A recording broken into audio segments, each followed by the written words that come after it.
Hello tout le monde, j'espère que vous allez bien et bienvenue dans cette nouvelle vidéo. Comme vous avez pu voir dans le titre aujourd'hui, on se retrouve enfin pour ma vidéo mes lectures du moment du mois d'octobre. Je sais, elle sort très en retard, mais comme je vous l'avais dit sur Instagram, je suis allée à Disney pendant 2 jours. Après je me suis reposée, j'étais très fatiguée. Je pense que je couvais un petit truc et donc du coup j'avais pas eu le temps, que ce soit avant d'aller à Disney ou après, de vous filmer cette vidéo. C'est pour ça qu'on se retrouve aujourd'hui et je suis vraiment très contente parce que vraiment il n'y a eu que des pépites pendant ce mois d'octobre en termes de lecture. Donc je ne parle pas plus longtemps et je vous laisse de suite avec la suite de la vidéo. Du coup, pour ma première lecture, c'est le tome 2 de La Société de Minuit, la saga de Camille Noël qui, vous savez, est une de mes auteurs favorites pour cette saison-là. Donc du coup, le tome s'appelle Un vent de larmes et de brasier, qui sème le vent, récolte la tempête. Il vient des éditions Scarab, il m'a coûté 14,99 € et il fait 282 pages. L'écriture est ultra fine par contre, hein, je vous préviens, c'est pas du tout les mêmes écritures qu'on voit dans les livres en général, mais j'ai beaucoup aimé. Après, je n'ai pas retrouvé, Camille, l'univers d'Anastasia dans ce livre-là. Je l'ai plus vraiment trouvé dans le tome 1 que dans le tome 2. Je vais vous lire le synopsis et je vous donne mon point de vue après. Des apparitions sinistres et inquiétantes. Un être cher qui disparaît. Un vieux carnet rempli de secrets. Eva est poursuivie par les démons qui lui ont donné un ultimatum qu'elle est bien en peine d'exécuter. Convaincue qu'on la manipule, elle fait tout pour découvrir la vérité. Cette quête l'amènera du sommet de ses facultés aux limites de sa raison, jusqu'à ce qu'il ne reste plus que larmes et brasier. Alors dans ce tome-là, j'avoue avoir été mitigée sur mes points de vue. C'est-à-dire qu'on a trois personnages principaux qui se démarquent un peu plus. Donc Eva, qui est l'héroïne principale du livre, et son triangle amoureux, j'ai envie de dire, avec Lucas et Naiden. Si vous avez lu la saga, dites-moi quel team vous êtes. Je crois, moi personnellement, être plus team Naiden, mais ce n'est que mon avis. En gros, je veux pas trop vous spoiler, mais si vous... Je vais pas avoir le choix pour vous raconter mon point de vue. En gros, Lucas disparaît, puisque Lucas c'est le garçon avec qui se met Eva à la fin du tome 1. Et il disparaît. On ne sait pas pourquoi, enfin on ne sait pas pourquoi au début, hein, bien évidemment, mais il disparaît, elle va tout faire pour le retrouver et elle va vraiment se sentir complètement perdue et anéantie face à cette disparition soudaine. Et il y a Naiden qui va arriver à ce moment-là et qui va être là pour elle, qui va essayer d'être présent parce qu'il a toujours été amoureux d'elle. Le seul petit point qui m'a vraiment mitigée dans cette histoire et j'ai pas compris pourquoi, donc peut-être Camille tu vas pouvoir m'éclaircir sur ce point de vue là, c'est à la fin, je suis désolée je vais vous spoiler mais j'ai pas le choix. En gros les démons qui ont fait survivre Eva dans le tome 1 lui demandent, comme du coup vu qu'ils lui ont donné la vie, enfin lui redonné la vie pardon, forcément quand on pactise avec le diable, il y a toujours un prix à payer. Et ce prix là c'est d'avoir un enfant avec Naiden. Donc on sait pourquoi et on comprend pourquoi après, mais ce que j'ai vraiment pas du tout trop kiffé dans la fin de ce livre, c'est que Naiden du coup couche avec Eva pour du coup la faire survivre, puisque elle n'avait décidé qu'elle ne voulait pas avoir d'enfant avec Naiden, donc elle préférait mourir. Mais alors, en couchant avec elle, ça n'a pas du tout été un acte... Alors, j'ai compris 2 points de vue. En gros, je comprends le point de vue de Naiden qui veut sauver l'amour de sa vie, mais j'ai pas compris pourquoi il le faisait sans le consentement d'Eva. Il a pris la forme en fait de Lucas et Eva pensait coucher avec Lucas quoi. Donc ça j'avoue c'est un passage que j'ai pas trop aimé parce que pour moi niveau consentement on n'y est pas du tout. Mais par contre c'est un super bon livre, on apprend un peu plus sur Eva, elle en apprend un peu plus sur la société de minuit et le fait qu'elle soit une drague. Franchement très très bien, c'est juste la fin où j'avoue j'ai pas trop compris pourquoi et j'ai pas trop apprécié le fait qu'il n'y avait pas de consentement pour Eva parce que voilà je suis un petit peu féministe, mais sinon c'est quand même un très très bon livre, je vous le conseille effectivement puisque c'est une très bonne saga, elle est pas très longue, il y a 3 tomes mais vous voyez ils font tous la même taille comme ça et c'est vraiment très très pratique donc franchement une très bonne saga quand même Camille. On passe maintenant à ma deuxième lecture et c'est le tome 3 de La Société de Minuit, donc de la saga de Camille. C'était le dernier tome qui s'appelle Un vent d'or et de poussière, qui sème le vent récolte la tempête. Donc c'est pareil, un livre des éditions Scarab. Il fait lui un peu plus de pages, on est sur 306 pages exactement et il m'a coûté toujours 14,90 €. C'est ça qui était assez chouette quand même, c'est que les tomes coûtaient le même prix et c'est pas très cher je trouve en termes de livres parce qu'il y en a qui sont vraiment plus chers. Celui-là je l'ai adoré, je crois que c'est même peut-être mon préféré. Je vais vous lire le synopsis et on en parle juste après. Un enfant qui suscite la fascination, un ennemi terré au milieu d'ossements, une bataille dans un ciel de tempête et de foudre. Eva et Naiden unissent leurs forces pour protéger ce qu'ils ont de plus précieux, prêts à mourir s'il le faut. Alors que tout semble perdu, Eva sera témoin d'un événement aussi extraordinaire que terrifiant, qui brillera comme l'or, mais qui ne laissera que des poussières. Pourquoi ce tome a été mon préféré? Alors déjà, vous le savez, comme je vous ai dit, voilà, il y a eu ce triangle amoureux de Eva, Lucas et Naden, et je suis plus Team Naden pour l'avoir lu et pour avoir appris à connaître les personnages, j'avoue apprécier plus Naden, c'est plus mon style à moi. Donc Eva et Naden ont grandi, puisque je crois que ça se passe quelques années après, et ils ont un fils. Donc du coup c'est leur prunelle de leurs yeux, voilà, ils ont appris à s'appréhender, à se connaître et à devenir vraiment une famille et un couple unique. Et là arrive un rebondissement. Il y a un meurtre, je vais pas vous dire quel personnage, mais du coup Lucas revient dans la vie d'Eva, ce qui fait un gros chamboulement puisqu'elle n'était pas du tout prête à ça. Et va s'en suivre plein de péripéties, plein de rebondissements, et c'est ça que j'ai bien aimé parce qu'il y avait une histoire vraiment qui se mettait en place déjà dans le 2. C'est vrai que le tome 2 j'étais un peu mitigée, et dans le tome 3 du coup on essaye de deviner et on comprend tout à la fin, et ça j'ai adoré, vraiment j'ai adoré chercher avoir ce petit jeu de pistes un petit peu pour comprendre les choses, ça j'ai vraiment adoré. Par contre j'ai été très triste à la fin, je vous avoue, j'ai pleuré parce qu'il y a un des personnages principaux qui décède. Je vous dirai pas lequel parce que je veux pas spoiler, mais ça a été très dur pour moi. Franchement, je pensais pas qu'il allait, enfin voilà, que ce personnage-là allait mourir. Donc j'ai été très mal, j'avoue. Mais par contre, un très bon livre. Moi, je trouve que ça finissait parfaitement la saga.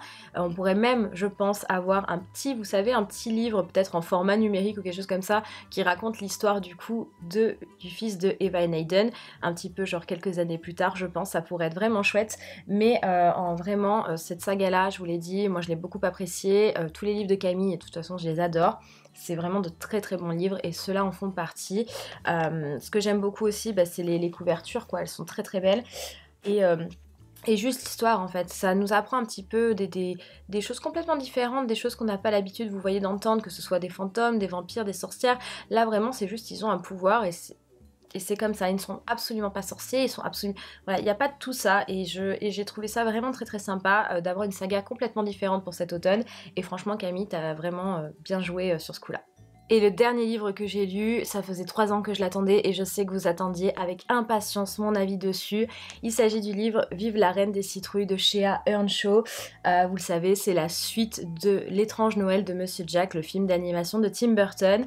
Et je l'ai adoré, franchement j'ai tellement pas été déçue et j'étais tellement contente de retrouver l'univers de Shea Earnshaw enfin, puisque vous le saviez que le dernier tome que j'avais, enfin le dernier livre que j'avais lu d'elle m'avait vraiment déçue, et donc j'étais très contente de retrouver l'univers que j'aime tant de Shea. Vraiment incroyable ce livre, il fait 255 pages, enfin quasiment 300 pages à peu près, il m'a coûté 19,99 €. Je sais qu'il était en rupture de stock pendant très longtemps, mais ça y est, Hachette Heroes les a ressortis, que ce soit celui-là ou celui de L'étrange Noël de Monsieur Jack. Donc si vous voulez les lire, foncez, allez les acheter parce que je pense qu'ils vont vraiment repartir en rupture de stock. Je pense qu'Hachette Heroes n'était pas prêt à voilà, à tout ça. Je pense qu'ils n'étaient pas prêts face à ce phénomène. Clairement, franchement, une pépite. Je vais vous lire le synopsis et on en parle juste après. Sally est devenue officiellement la nouvelle reine des citrouilles après son union avec son véritable amour, Jack Skellington. Mais si Sally adore Jack de tout son être de tissu, elle ne peut en dire autant de son nouveau rôle de reine de la ville d'Halloween. Se retrouvant sous le feu des projecteurs et devant faire face à toutes sortes de tâches incombant à la souveraine, elle ne peut s'empêcher de se demander si elle n'a pas échangé une captivité contre une autre, aussi dorée soit-elle. Mais quand avec Zéro, elle découvre accidentellement une porte cachée menant à un ancien royaume appelé la Ville des Rêves, elle déclenche sans le savoir une série d'événements sinistres qui mettra en péril son avenir en tant que reine des citrouilles et l'avenir de la ville d'Halloween. Sally parviendra-t-elle à découvrir ce que cela signifie d'être fidèle à elle-même, et pourra-t-elle sauver la ville qu'elle a appris à appeler sa maison? Ou son futur se transformera-t-il en son pire cauchemar? Découvrez la suite du célèbre film Sur les traces de Sally, la nouvelle reine des citrouilles. Ce livre-là, je vais vous le dire, clairement, au début, j'étais pas dedans. Je venais de terminer la saga La Société de Minuit et j'essayais de me mettre dedans, mais je sais pas, je pense que c'était le temps que l'histoire se mette en place. Par contre, arrivé au 3e chapitre, là par contre, j'ai dévoré le livre, clairement. Je voulais plus m'arrêter, j'étais très contente de retrouver les personnages, que ce soit Sally, que ce soit Jack, que ce soit Zéro, le petit chien de Jack. J'étais très contente de retrouver tous ces personnages, y compris les habitants de la ville d'Halloween, puisque c'était... Enfin, voilà, moi je chéris ce film d'animation voilà, c'est vraiment mon préféré.